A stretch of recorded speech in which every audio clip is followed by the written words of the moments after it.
Qui ens anava a dir que per fi tindríem una cisterna com toca? Estimat Carlos Salvador? Sí, senyor Gamón, ja pot estar content d'haver-la acabat sent vostè alcalde. La veritat és que sí. Des de fa 13 anys, quan començàrem a fer les primeres reunions amb els veïns, fins ara ha passat molt de temps. El nostre somni és que esta cisterna fora molt superior a la de la plaça de l'església, i crec que ho hem aconseguit. I tant.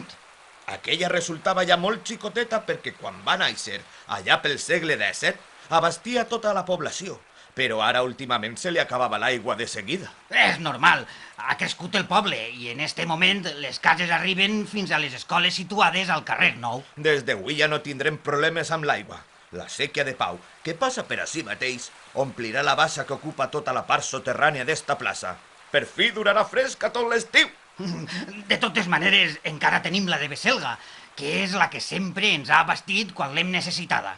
De fet, la gent continua anant cap allí. Sí, però ara estarem més tranquils, perquè aquella és molt problemàtica i cal repartir-la entre l'horta i el consum humà. La veritat és que esta obra ens donarà molta tranquil·litat. Crec que sí. A més, pense que ha fet un bon treball en esta cisterna. Senyor, però també ha ajudat més gent. Sí, ja ho sé. I no sols això, també han col·laborat tots els veïns en les contribucions especials que ha passat l'Ajuntament. És clar, sense l'ajuda del veïnat no haguérem pogut fer res. Abaixen-me, senyor Gamón, i tindrà l'oportunitat de veure-la bé i de comprovar com de fresca està l'aigua. Sí, anem cap allà.